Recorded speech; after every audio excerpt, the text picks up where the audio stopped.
नमस्कार। घोर कांग्रेसी सुशील गुप्ता को लाएंगे अचानक एक दिन और उसको सीधे राज्यसभा भेज देंगे। अलका लांबा को लाएंगे, टिकट देंगे और विधानसभा भेज देंगे। अब उत्तर प्रदेश में महेश वाल्मीकि जैसे बसपाई, सपाई, भाजपाई नेता को रातों रात पार्टी में शामिल कराया, नेशनल एग्जीक्यूटिव में जगह दिया, अब टिकट भी देंगे। जीतना हारना बाद की बात है। यह है आम आदमी पार्टी, जहां दल बदलुओं को टिकट देने में नियमतः प्राथमिकता दी जाती है, लेकिन जब बात कार्यकर्ता की आए तो नेशनल कन्वेनर उर्फ अरविंद केजरीवाल यह सलाह देते हैं कि पार्टी कार्यकर्ता सिर्फ कार्य करे, काम करे, निष्काम कर्म करे, पद की लालसा न करे, टिकट की लालसा न करे। और खुद 9 साल से संशोधन पर संशोधन करते हुए, कानून बदलते हुए, पार्टी का संविधान बदलते हुए लगातार नेशनल कन्वेनर पार्टी के बने रहते हैं। यह है आम आदमी पार्टी के इंटरनल डेमोक्रेटिक स्ट्रक्चर का कच्चा चिट्ठा। अब ये बात मैं क्यों कर रहा हूं? इसलिए कि आम आदमी पार्टी की जो बुनियाद रखी गई थी वो इसी बात पर रखी गई थी कि हम भाजपा नहीं है, हम कांग्रेस नहीं है और हम हिंदुस्तान के तमाम मौजूदा राजनीतिक दलों से अलग हैं। शुरुआत हुई भी ऐसे ही, दिल्ली में काम भी अच्छे हुए, हो भी रहे अच्छे, लेकिन जो पार्टी का इंटरनल डेमोक्रेटिक जो स्ट्रक्चर है उस स्ट्रक्चर को देखिए तो जो कांग्रेस का हाल है, जो बीजेपी का हाल है, बल्कि प्रायोगिक तौर पर देखेंगे तो कम से कम वहाँ चुनाव हो भी जाता है कांग्रेस, भाजपा या अन्य दलों में, लेकिन यहाँ लगातार 9 साल से निर्विरोध अरविंद केजरीवाल नेशनल कन्वेनर बने हुए हैं। एक अदद ऐसा नेता नहीं है पार्टी में जो नेशनल कन्वेनर बनने की योग्यता रखता हो। जो रखते थे वो बहुत पहले पार्टी से बाहर किए जा चुके हैं। मसलन योगेंद्र यादव, जेएनयू के प्रोफेसर आनंद कुमार, प्रशांत भूषण, बहुत पहले इनको याद होगा कापासेरा में जब मीटिंग हुई थी किस तरह से उन्हें निकाला गया था। और चूंकि मैंने इस पार्टी को बहुत ज़्यादा फॉलो किया है तो मुझे पता है कि उन्हें क्यों निकाला गया था, कैसे निकाला गया था, उसकी तैयारी कैसे की गई थी। तो ताज़ा उदाहरण है महेश सुशील गुप्ता की मैंने बात की, अलका लांबा की बात की। अलका लांबा एक बार विधायक रही भी पार्टी से, अब वो कांग्रेस में जा चुकी है। सुशील गुप्ता जो घोर कांग्रेसी थे, जिनके पास बहुत सारा पैसा है, वो रातों रात पार्टी में आए थे और सीधे राज्यसभा का टिकट लेकर निकल गए थे।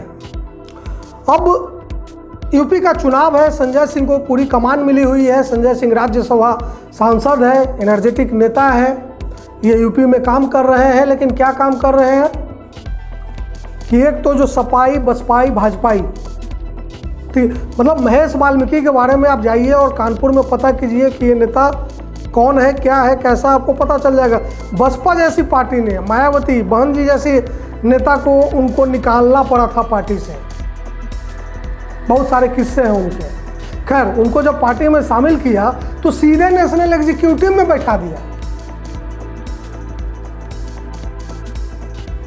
जबकि मैं आपको बताऊं कि आज भी दर्जनों ऐसे पार्टी वॉलंटियर्स हैं, ऐसे फाउंडर मेंबर हैं, अन्ना आंदोलन, इंडिया अगेंस्ट करप्शन आंदोलन के दर्जनों ऐसे लोग हैं जो पंजाब, हरियाणा से आज भी दिल्ली मुकदमा लड़ने आते हैं महीने दर महीने। और जहाँ तक मेरी जानकारी है, पार्टी में कोई ऐसा लीडर नहीं है, कोई ऐसा रिस्पॉन्सिबल पर्सन नहीं है जो उनकी मदद कर रहा हो या एक कप चाय तक पूछता हो जब वो केस लड़ने दिल्ली आते हैं। ये मैं आपको खबर बता रहा हूँ। तो सवाल है कि आप ऐसा कर रहे हैं और ये करते हुए तर्क देते हैं कि पीएससी ने ये तय कर दिया, नेशनल एग्जीक्यूटिव ने ये तय कर दिया, लेकिन जो पार्टी को जानते हैं वो ये जानते हैं कि वहाँ एक ही आदमी सब कुछ तय करता है और उसने जो कह दिया उसके खिलाफ बोलने वाला कोई नहीं है, वो है अरविंद केजरीवाल, क्योंकि वो सर्वमान्य नेता है, वही फेस है, वही चुनाव जीतते हैं, वही चुनाव जितवाते हैं। तो ऐसे में कोई क्यों उनकी मुखालफत करेगा। तो जिस पार्टी हाईकमान कल्चर की अरविंद केजरीवाल आलोचना करते थे, आज खुद को उसमें ढाल चुके हैं लगातार 9 साल से। अरे दिखावे के लिए कम से कम किसी और को बीच में 1-2 बार नेशनल कन्वीनर बना दिया होता, नहीं, लगातार।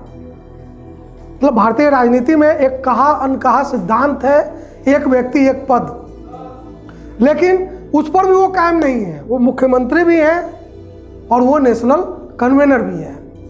रही है उसमें मुझे क्या आपत्ति हो सकती है, जनता को क्या आपत्ति हो सकती है, लेकिन आपत्ति इस बात की है कि आपने जिस हाई कमान कल्चर की आलोचना की थी, जिस राजनीतिक सूचिता की बात की थी, क्या आज आप उस पर खड़े उतर रहे हैं, खुद उसका पालन कर रहे हैं?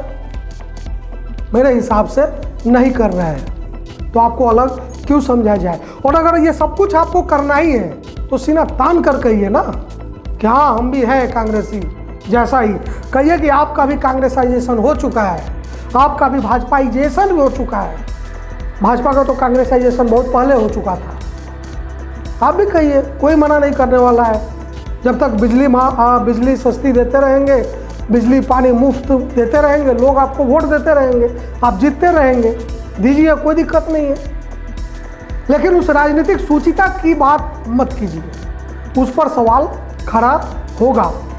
और कम से कम कार्यकर्ताओं को यह नसीहत मत दीजिए कि कार्यकर्ता सिर्फ दरी बिछाए, कार्यकर्ता झंडा ढोए, कार्यकर्ता आपका पोस्ट शेयर करे फेसबुक और ट्विटर पे, बाकी टिकट आप सुशील गुप्ता को दे, टिकट आप अलका लांबा को दे, टिकट आप महेश वाल्मीकि को दे।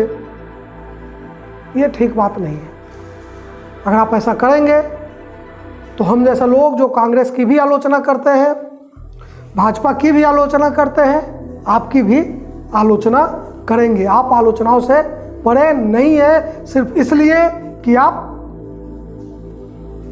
सस्ती बिजली सस्ता पानी दे रहे हैं। और तो और आगे हम बात करेंगे कि हिंदुत्व का, कट्टर हिंदुत्व का, बल्कि जो छोटा पैकेट इस देश की राजनीति में तैयार हो रहा है, उसका एक छोटा सा नमूना यूपी में दिखना शुरू हो चुका है।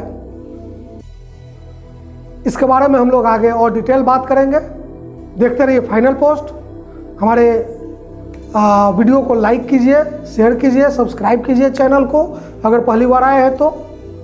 आपकी प्रतिक्रिया, आपका समर्थन हमें और ताकत देगा कि हम और अच्छा करें। धन्यवाद।